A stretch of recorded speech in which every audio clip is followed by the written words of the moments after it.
Ever wonder how some businesses create raving fans who buy again and again and bring their friends too? Vance, my guest, went from guarding birth control factory to leading teams at Disney, hitting rock bottom and rising up to a wildly successful entrepreneur. His secret? Turning everyday customer interactions into unforgettable experiences. In this episode, Vance is going to share how to stop chasing new clients and start building your business that customers never want to leave. You'll discover why most loyalty programs fail, how to monetize every step of the customer's journey, and how small details make massive differences. So if you're ready to raise prices, grow your profits, and stand out like no one else in your market, then this episode of Profit with a Plan is your roadmap.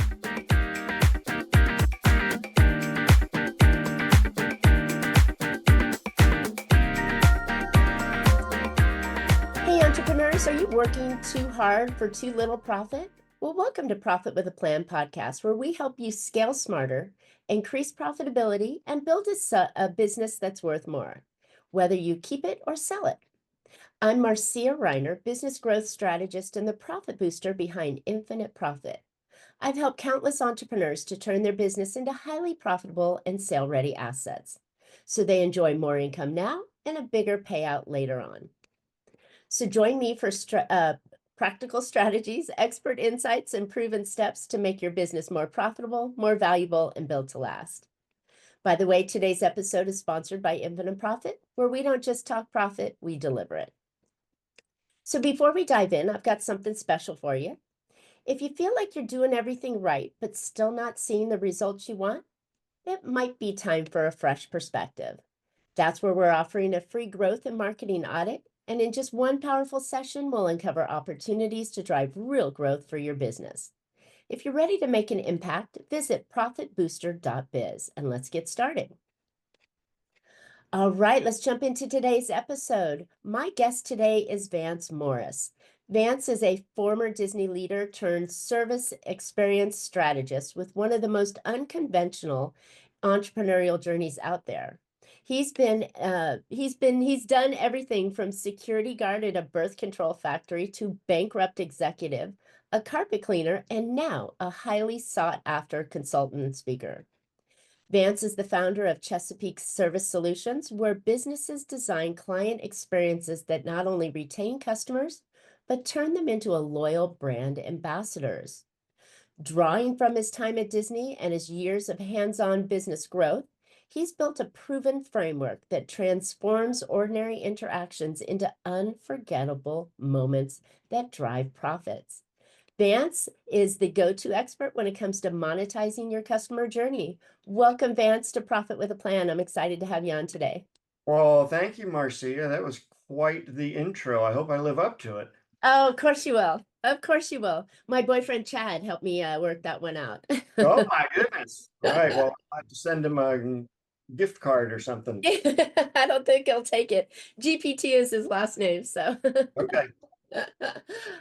This is great. So what a fantastic story that has brought so many different viewpoints to the way that you build customer journeys. And I'm a huge fan, and I'd love to hear like what this takeaways are going to do for our audience today. So question for you. Out of all of those fun experiences that you've had, which was your favorite? I mean, I'd have to say my time with Disney. I would say, birth control factory security guard, but there aren't really a lot of customer experience takeaways there. It was a third shift job, and really it was just me and, well, all the birth control stuff. And not much excitement there. Although we did invent a game, my roommate and I from college. You've heard of Ultimate Frisbee? Oh, yeah, yeah. Yeah. Well, we invented an indoor version of it called Ultimate Diaphragm. Oh my goodness. Too much information. So Oh yeah, my well, gosh, that's it's hilarious. snowing out, can't go outside. You got to have some kind of entertainment. So, I but tell you, Disney that would was do it. fun. I mean, it was my first real job out of college, and and I'm glad it was because that kind of really set the base for everything I was going to do afterwards. And what you were not going to do again, right? This is true, which would be creating games that should not be created. Exactly. That's hilarious. Oh my goodness. Okay, so now that we know that you've got that Disney experience, and I have to say, between Disney and Nordstrom, those are the two highest, companies that experience, the customer experience comes out of and are commonly used as examples because it's everything, right? You walk in and you have this just amazing experience that you'll remember for the rest of your life. Yeah, certainly. And, and there's a couple others we could throw in there. A couple of everyday ones that a lot of your listeners might recognize, like Chick-fil-A. Um, Mm. Never on and Sunday. I use them specifically because they pull their employees are immersed in their culture and are trained to be like some of the nicest people that you run into all day long. They say please and thank you and my pleasure My and pleasure. all Yes. that. And they seriously, they seem like they mean it. Now, they're getting their employees from the same applicant pool as all of the other businesses in the area, right? The local high school. So why is it that Chick-fil-A can get them to say please, thank you, and my pleasure, and the rest of them can barely get them to grunt at you? You know what I mean? So there's a lot to be said about that kind of tradition, that kind of setting that gets them to do that. And I really firmly believe that you can't say that the applicant pool is shallow. You can't say that you can't find good help. I think it is all in the training and the history of the company and what you put out there as important. And Mm. Chick-fil-A's found it. Now, granted, it's fast food. Yes, I get it. But But they are. I have to agree with you. They are the most pleasurable high school students I've ever seen. I thought they must have like done something to them, brainwashed them, or, because when you even they take that experience and those skill sets out to the world, right? Where the other college or high school kids just, like you said, grunt, you oh, know? I mean, I'd hire a Chick-fil-A employee in a heartbeat. You know, Exactly. if I saw Okay. something else, like those Golden Arches guys, not so much. Nope, they grunt. Yeah, they grunt. They do. Love the differentiation. So, Yeah. Well, I grunt on my resume, or I say, please, thank you, and my pleasure. that's right. But it adds a certain amount of value, and people know that. I mean, business owners, interviewers know the weight that carries. Mm. And there are others that create that sense of community, that sense of engagement, Apple being one of them, where people have this affinity towards the brand. I mean, when Apple launches a new iDoohickey, there's a line that wraps 19 times around the building to For get your hands days. on this thing, right? Yes. When was the last time you saw a line at the Google store or at the Microsoft store? Never. I mean, they could launch a new product. There's like 3 people in the store. But Apple, I mean, they're wrapped around the block. Same thing with Harley-Davidson. I mean, these people are die-hard on top. I mean, they are just evangelical about their brands. And Disney's the same way, Nordstrom's the same way.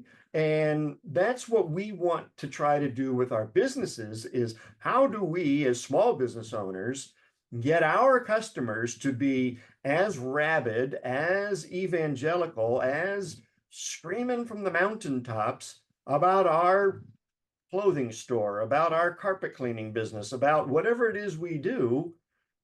That's what we have to figure out. And you don't have to be a big name brand to do that. You You could be don't? a mom and pop coffee shop. You could be the carpet cleaner. And so, yeah, I mean, I think there's a lot of examples to your point. But it's something that we need to strive for because once you create that, they're never leaving you. I mean, No, and that's valuable, incredibly well, valuable. Okay, so here's the multi-million dollar question here. sure. How do you get that kind of raving fan to come back? Is it just the experience you're doing, or is it the brand of the product that's so cool, like a Harley-Davidson, right? Well, I think the brand is a happy byproduct of everything that you do. Mm, And so, because I don't think we could just throw up a logo and everybody instantly recognize us in town. We right. don't, we can't do that. We're not Goodyear. We're not Walmart.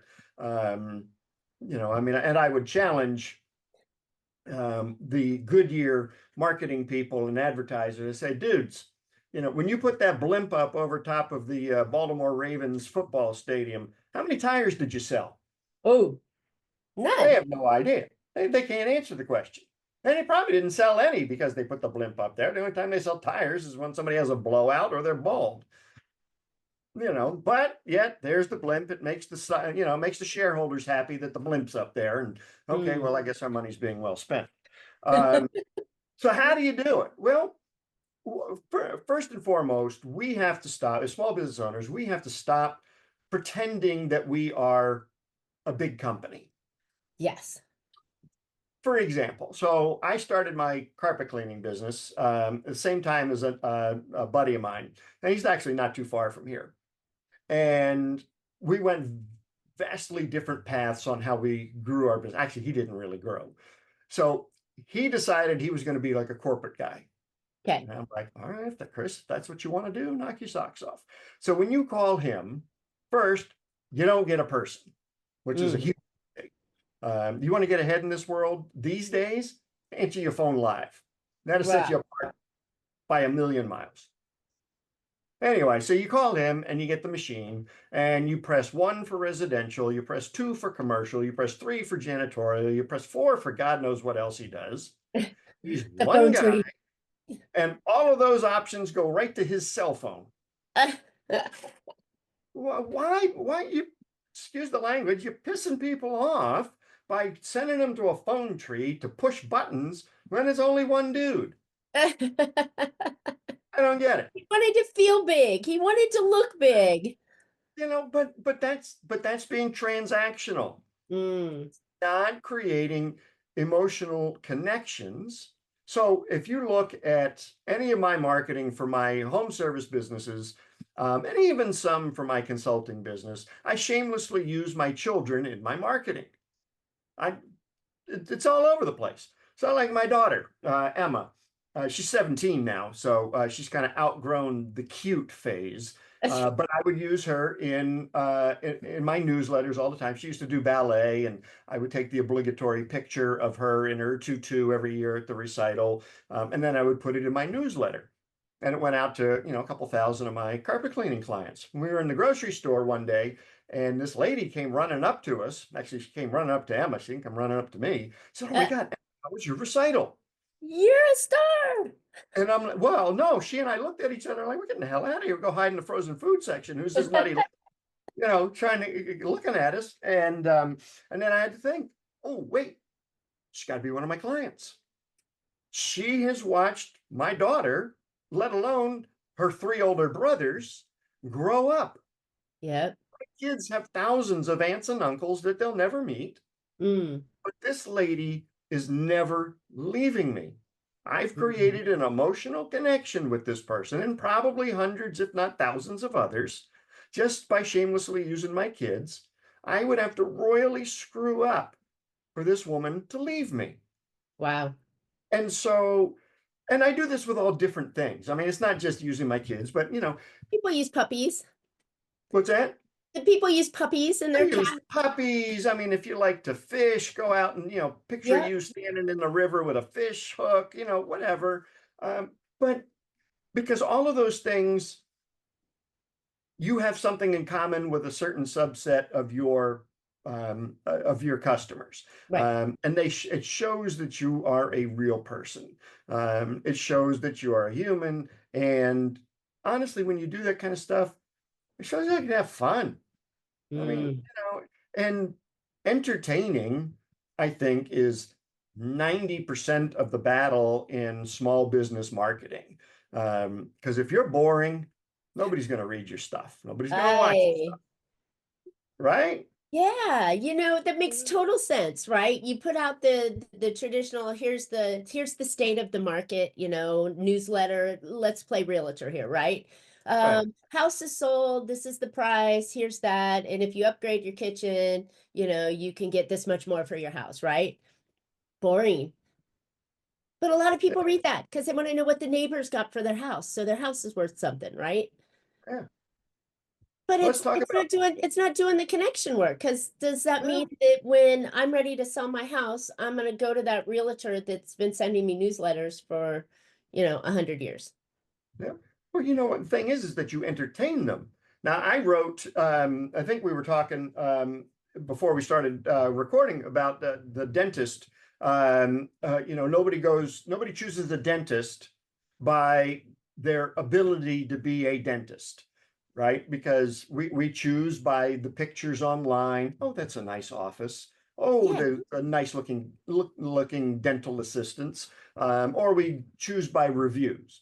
We've got no flipping clue how good of a dentist they really are.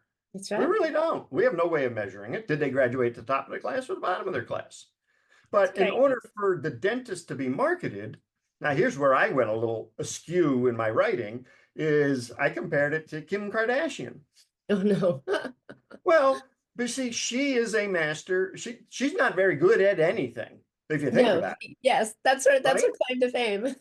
right? Well, she's the same as the dentist. Dentist could be okay. They're good at dentistry, but you don't have to be great at dentistry to be a dentist.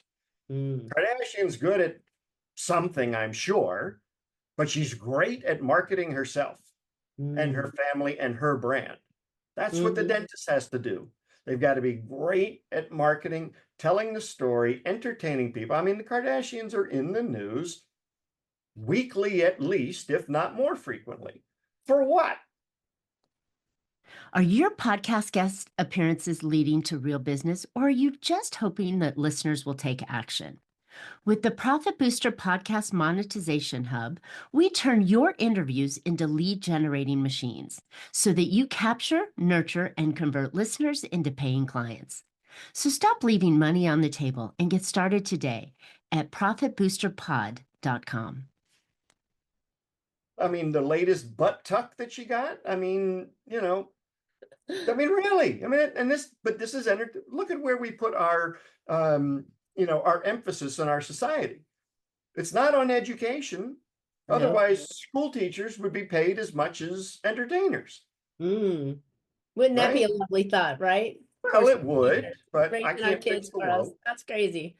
But Okay, so we know now that we've got to have this like attractive personality, not necessarily physically attractive, but engaging attractive, right? well, it helps. That we're going to connect with our audience. Well, that's step one, but does that is if we connect with them and we both fish together, and that means we're going to be lifelong business, relationship together? Well, we have to communicate. I mean, and we talked a little bit about newsletters. If the only time that you hear from the business is when they want to sell you something, Mm, got it. that that's not a relationship. That's a No. transaction. Yep. And when I look at trying to keep customers for life, I have I'm a simple guy. It's really a three-piece system to keeping the customers. I use the newsletter, Hmm. and I am a faithful, put it in the mail, not email. Real paper? You snail mail things? I do, Yes. I know, God, your head's gonna explode, right? Uh, Put a Well, stamp hey, on it, the right? Postal Service still has a 99% deliverability rate, better than any email provider out there. And with the Postal Service, you can't delete the mail. I mean, you at least have to get it in your hands, look at it, and make a decision. Okay, am I going to read it or am I going to throw it away? You can't delete it. Wow. Okay. So now you got the thing in your hands, and if the outside of it is somewhat entertaining, amusing, or catches your eye and says, okay, maybe I'll open this and give it a little more of my attention. Now you got them hooked. And then you just Nice. entertain them throughout, and you're like, oh, that was pretty cool. And then you might have a little blurb in there about referrals or, hey, if you know somebody, But you're not trying to sell them in the newsletter. You're Got it. entertaining and you're creating engagement and you're creating that emotional connection. Got it. And then 2 weeks later, you send out a postcard. Again, real thing in the mail, put stamp on, send it through the mail. That has your promotion of the month on it. So Nice. now you sell to them. So create the connections, sell. And then the third part of it is kind of a combination of the two and is through electronic, is email. And I do a weekly email, which is a combination of the newsletter and the promotion. So the body of the email is, nice little story. Maybe you did something or, customer highlight or maybe an employee birthday or employee milestone or something. And then the PS is the offer of the month. So I'm agnostic when it comes to the media. I think you need to hit everybody in different channels. But in this case, you've hit them in different channels. You've hit them with stuff to buy. You've hit them with stuff to make them laugh. And they're going to remember you. And because remember, they're not always ready to buy. Well, of course not. Of course. So you got to So be then there. do you think when this they are sounds ready. like a perfect thing for a carpet cleaner to do, right? Or a maid service or like a home service kind of thing to do. Sure. Or even the local store, right? But do you think that this would work for B2B style businesses? Oh, So hell like yeah. if I'm selling to attorneys? Yeah. Oh my gosh, yes. I mean, there's still people. Well, no, I mean, really. I mean, I have a client who sells who's a manufacturer of luxury shampoo. Okay. And he is constantly sending his newsletters to large distribution folks and what do you call? I don't have much hair. What do you call the place where you go get your hair done? Salons. Oh, Well, hey. And so he uses that newsletter. There's a little bit of stuff about the industry in there, but it's more, he uses it more for like Hollywood. Hey, did you know that so and so's doing this and so's doing that? And hey, so and so's real hair color is this. You know, but and he's because they really buy their naturally stuff from very us. entertaining. So yes, B2B, definitely. I've Interesting. got a number of financial planners, accountants, and attorneys that use the system I just described with their clients. Interesting. My thought is though, is that if my goal is to reach the business owner, but they've got a gatekeeper, right? The receptionist or the Yeah. girl that gets the mail, right? That may not ever reach the business owner, but only land on the desk of the receptionist. Well, why are you mailing it there? Mail it to their house.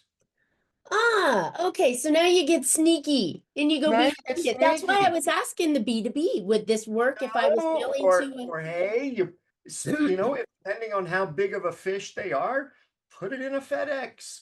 a And then put Okay. on the outside of it, private and confidential for whatever the guy's name is. Oh, wouldn't that tick you off if you opened up a FedEx and it had a newsletter? Oh, well, I I think it's mean, fantastic. Okay. So we've done this mailing, right? We send a newsletter out a couple weeks later or a week later, we send out our brochure or our postcard with our offer on it. A few days or weeks later, we send our email out. We've got this regular campaign that's going out, touching them on different aspects of it. That creates a connection. It brings them in. But I'm thinking with customer service to get them to come back to me, I have to deliver a pretty awesome service, don't I? Or product, right? that you do. That you do. I mean, Is that a given that dentist is going to take care of me on painlessly and make my teeth clean and fixed, right? That's just an well, assumption. we assume that being a good dentist, that is just entry into the marketplace. Okay. Do a good job. I mean, doing a good job is that is the expectation these days. Creating the experience is what is going to get them people talking about you. I mean, I don't know about you, but when was the last time you sat down at the dinner table and you said, "Oh my God, you'll never guess what happened at the oil change today"? Nope, I'm hazarding a guess you have not had that conversation, nor I have probably have not. any Not unless it was listeners. something terrible. Right, exactly. So I've worked with, I've got a string of service stations that I work with. They're privately owned. It's not like there's exactly like Quick Lube or Jiffy Lube, but it's a private company. Okay, And he was competing with those guys. right. And every time they came out with Coupon a cool, Central with them. they were just getting beat up all the time on pricing. And I said, dude, you gotta go the other way. You've got to create something that they cannot create, and you've got to charge a premium for it. You got to be the Disney of oil changes in your town. Nice. And after he thought about it, he said, okay. So I'll give you the quick version of it. I mean, and this took a little while to put it together, but the quick version is now you pull up to his oil change. And if you remember the old 1950 style service station where like they four come out? guys come out in little white shirts and bow ties, and one guy squeegees your windshield, another one checks the air pressure in your tire, and one guy opens your door for you, and then they lead you up into the waiting room. And in the waiting room, there's not 3-day-old stale coffee. There's actually a barista in there making your favorite coffee drink. And you know who the barista is? It's actually one of the oil technicians who just happened to rotate in that day. Quick change. He's got 11 employees. All of them learned how to make coffee drinks. And Wow. that position gets rotated through all of his guys. Wow. Now he charges about 60% more than his closest competitor for an oil change. I mean, the coffee's nothing. I mean, they only have time to make one coffee for people. There's maybe $1 worth of product But in the it's an thing. So experience. yeah, but it is the experience. And he does a whole bunch of other stuff. But now here's what happens with that experience. A, he's able to charge a premium for it. B, he's not having to serve as many customers to be extremely profitable. So there's less wear and tear on his building. There's less wear and tear on his equipment. There's less wear and tear on his employees. His employee turnover is gone like ridiculously slow. He doesn't have to hire people anymore because nobody wants to leave. Oh, I get to make coffee today. This is a great job. I mean, think about it. But people talk about that now. Now they do go home and say, oh my God, you'll never guess what happened at the oil change today. It's a real conversation. So you want your business to be able to be tellable. You want people to go home and say, oh my God, you'll never guess what happened with the carpet cleaner when they came to my house today. That's the conversation you want people having. Love it. Love it. You've got my mind spinning on so many ideas and directions that we could take this. I mean, this is really the Disney style of taking care of your customers in a way that you get them on the front end, you get them to repeat. And then while they're inside, you're just giving them this experience that is like hands down nothing compared to anybody else out there. I mean, what Disney has done is they've figured out how to take all the boring, mundane things that we have to do day in and day out and made an experience out of it. So like answering the telephone, we all have to do it. Disney's just figured out a way to make it an experience. What's that? But they have Mickey answer the phone when you call. Well, not if you're making reservations. They got like Marge over in Tampa who answers the phone. But she's still very pleasant, and let's make it a great day at Disney or whatever they say. Right. But it's those kinds of things, finding those boring, mundane things in your business. So like answering the telephone I worked with a insurance company, one of the cities in the South, and it was actually an Allstate company, and there were like 6 other Allstates in this city. Not to mention all the other brands of insurance in there. And this guy really needed to stand out from not only his company, but all the other guys. And so we did some brainstorming, and I was in his office and I'm looking around and I'm like, damn, you like rock and roll, don't you, dude? Because he had like gold records on the wall and rock and roll posters and autographed guitars. And I'm like, this is pretty cool. And so we're sitting with his team, and I said, well, and his office manager said, I really think you should be like, the rock and roll insurance guy. And he thought about it. He said, okay. And then we did a little more brainstorming, and finally they came up with the way to answer the phone. So normally when you call pretty much any business, you get, thank you for calling Dave's Allstate. How can I help you? I mean, that's the standard Yes. way that any business will answer. But with this guy now, this is how they answer the phone. Thank you for calling Dave's Allstate, the agency that rocks. Oh, nice. Yeah. Now, your marketing is designed to do two things, right? It's designed to attract the people you want to do business with and repel the people you don't. Exactly. Just by answering the phone that way, he sifts, sorts, and screens out people that would make a lousy client, and the people that would make a great client are now attracted to him. He has also separated himself from every other Allstate agent, let alone all the other insurance companies in his city. And he has now been branded as the rock and roll insurance guy. How fun. And I could just think of all the fun things you could do with that, right? Customer Appreciation Day, come in with your favorite, tell me who your favorite rock and roll player is. And, you you can could have just so take much fun that with to so many different levels to make that connection. Yeah. But, it's just finding, and do you have to be that, I don't want to say over the top, but, you don't have to be that, excuse me, what's the word? It's not even Crazy. really outrageous, but Well, but what if he really, shows up like the Kiss guy, in the platforms and the makeup? Gene Simmons, yeah, Gene Simmons outfit. Yeah, I mean, you could have, and I think that's it. When you want to have a brand, right? You can't compete with Coca-Cola, but and we don't have the budget to compete with those kind of things. And when I talk about growth with my clients, I'm saying you're not going to, dominate the market like Amazon, but you can dominate your space by having something that is super valuable to the customer, right? You're solving a problem or providing a solution or giving them a win of some type, but you can do it in a way, like you're saying, where you're completely memorable. right. And that they would come back to you and their experience was over the top, right?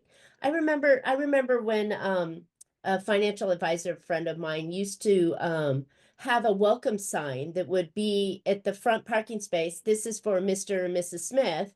And then you come inside, Mr. and Mrs. Smith is welcome. Oh, hi. Well, so they felt like they were really known and welcome and special that day, right? It's just those little itty bitty things that you can do. And that's what it sounds like you're a proponent of, is the little things that make so much more Yeah. to the And customer. it's just, it is those details. And that's, I mean, we're all in a detail business. Disney is certainly in a detail business. And, another quick example, I took my daughter to look at colleges on spring break. And we went to High Point University down in North Carolina. Yep. And we drove up to the guard shack, not guard shack, but, place with security standing. And we rolled down the window, and the guy poked his head in, and he said, "Oh, you must be Emma." And we're like looking at each other, like, "How the hell do you know that?" And he You must have been actually on your newsletter. want to know how you do that, or how I knew that, right? And I'm like, "Yeah, that would be kind of nice." I'm thinking, I mean, he couldn't have just seen my license plate, or I mean, because there were other people here for the tour. It wasn't just us. He did say, actually, he goes, "Well, you are the only person from Maryland coming today, so I just took a guess that you must be Emma." And I said, "Well, I mean, did he have to do that is the question." No. He could have just said, "Okay, hi, how can I help you?" "Yeah, we're Emma Morris. We're here to do the tour." "Okay, great, go park over there." Could have been just like any other campus visit. But no, he made it special by Nice. saying, "Oh, you must be Emma." Got our curiosity up. We were engaged. And here's the cool thing, had we had made our tour reservations like a week or two earlier, our name would have been in lights. They have digital signs in the Wow. parking spaces for the kids' names. Wow. So, I mean, poo-poo on us for waiting until the last minute, but we still got a pretty good treatment. Yeah, and that's what it is. The experience that does it, because the choice of the consumer today is vast. I mean, just in using your insurance example, there's like one on every corner, almost like Starbucks, and 20 different brands of it, and they're all trying to get you at the race to the bottom for the lowest price. I Yep. love your story of going, let's use, I think it's Dan Kennedy that talks about that. If you can't be the lowest, right? You know, there's no winning the second lowest, but let's make it There's the no highest competitive then. advantage to being second lowest at all. Yeah. Exactly. Exactly. So let's make it the highest and let's add an experience or value that's going to make them want to come back, right? Because 100%. people buy for status. They really Oh, do. And if we can provide that status for them, I mean, I'm not a purse brand or a shoe brand that's going to be able to resonate that status, but I can give them that experience that sure. makes them feel like they have status with me. Well, think And about status. Gee whiz. I mean, what's the difference between a Mercedes and a Yugo? I they mean, they still got four wheels. It goes forwards and five backwards. It's wheels. a car. Get the steering wheel. I mean, that's it. I mean, it's a car. Why is one, 300,000 and one 4,000? Exactly. It's the Exactly. status. It's I mean, I would like to think one's made better, but who knows? But if they're the same function, You're so right. You're so right. So let's not be the Yugo audience. that's fine. Let's be the Mercedes of your jam, of your business, and how you can do that. I love this. Vance, this has been so much fun. I know we could go on. You've got some fabulous examples. You can put this, you can insert this into any industry and make it work. But where can listeners find out more about you and how they might be able to turn their business into this? Sure. So my website would probably be best, which is deliverservicenow.com. But I have prepared a free, what I call a hot sheet, which is 52 ways to wow your customer without breaking the bank. And you can find that at wow52ways.com. So that is one wow a week. And they are literally little things that you can do that either have no cost or are very low cost that you can do to just wow your customer every single time. I mean, it might just be sending a postcard. It might be just calling a check on them. It might be sending flowers. Who knows? But 52 very distinct ways for you to just make one of your customers' day by taking one of those little wows. I love that. Good job. I think I'm going to go download that myself right now because that's a fantastic tool to really engage the customer and make them feel like you value their business and you were thinking of them. And it's like, yeah, they're going to go, wow, that was cool. So what great branding in the name as well. So cool. Love it, love it, love it. All right, listeners, thanks so much for tuning in today. I hope you found some valuable insights and actual ideas that will help you make your business more profitable. And I know the ideas that Vance have shared, they may not be new, but you know what? They're fresh in my mind right now. And what a better place to be is having a great idea that you can implement and really wow your clients. And I love it. Okay, as I mentioned earlier, it might be time for a fresh perspective. That's why we're offering a free growth and marketing audit. And in just one powerful session, we'll uncover opportunities that will drive real growth for your business. And so if you're ready to make that impact, go visit profitbooster.biz. While you're at it, don't forget to subscribe. You don't want to miss future shows. So you can always find Profit with a Plan on any of your favorite podcast players. And we're looking forward to more great profitable information on next week's show. So until then, make your plans and profit with them. Thanks so much, Vance. This was fun.